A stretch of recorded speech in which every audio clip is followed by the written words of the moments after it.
another segment, which is going to be at least a monthly segment on the Bechdel test. And just a little refresher, the Bechdel test asks 3 simple questions about films, and I want Corey to apply it to comics. The 3 questions are there 2 named female characters? Do they talk to each other about anything besides men? Just go from there. Again, this is not a judgment call, it's simply a point of conversation. Sure. I'm sure there's plenty of examples. Strangers in Paradise has 2 main. Their main characters are 2 women, and they kind of one's a lesbian and the other isn't sure, and so they do have conversations about a 3rd character that's kind of the 3rd in the triangle that's a male, but they surely have conversations not about him and probably about each other and about other women and other events. So that'd be a yes, I guess.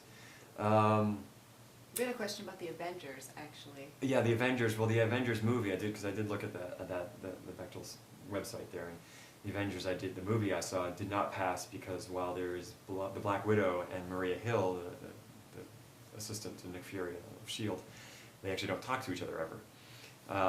So I'm sure there's plenty of instances in that. With superhero movies, they probably will get a pass, perhaps undeservedly, because they may talk to each other about fighting instead of about like a boyfriend or whatever.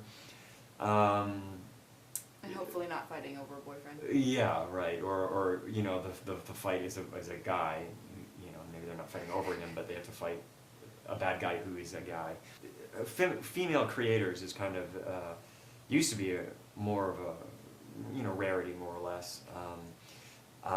It's certainly changed over the years. I think the rise in popularity of webcomics has brought in a female voice that I think was previously hard to find. And the Bechdel test is actually named after a cartoonist. Oh, I was wondering if that was, Yeah. Oh, that's neat. It first came up in a webcomic. Oh, that's cool. What about female characters, especially female superheroes, or how often do they have other females that they talk to? Do they interact? Yeah, I mean, often, how many women? I mean, there's Paradise Island or Themyscira that she lives there, and that's an island of women. So that Wonder Woman probably gets a pass. She probably gets a pass, yeah. There's such history to these books that you can invariably find something that qualifies. But there's a book called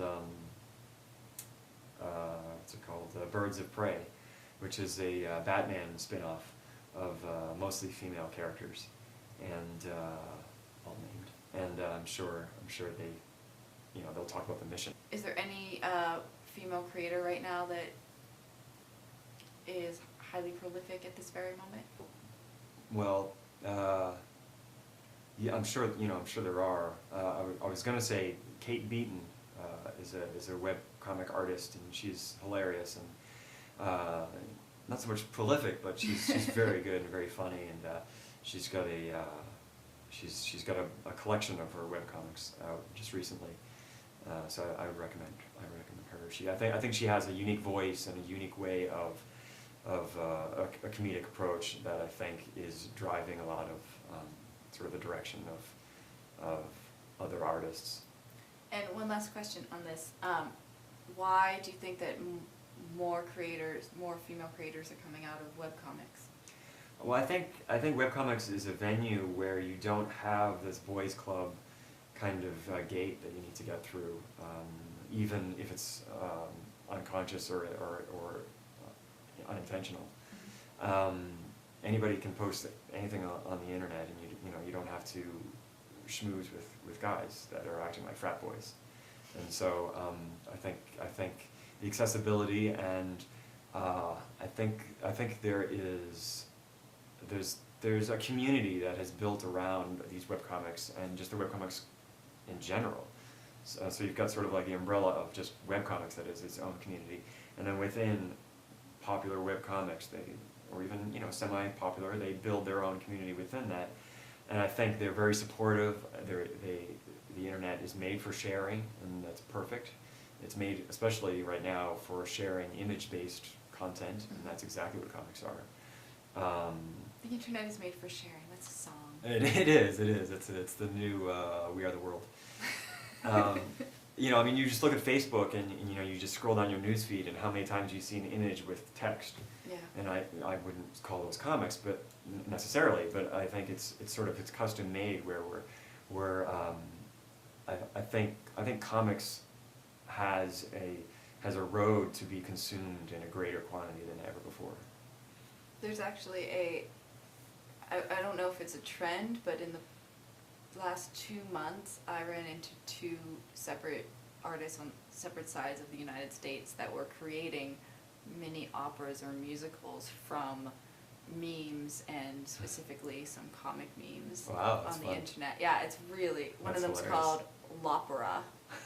Sure. If you have any questions, or specific questions about characters or anything that Corey and I talked about, please do comment and press like if you want to see some more of this conversation. In a little town away from where you go to school, I will take you by the hand and walk you down the road where you go down, down, down through the hill and down, down, down where you fell. I'll hold your hand still to mine.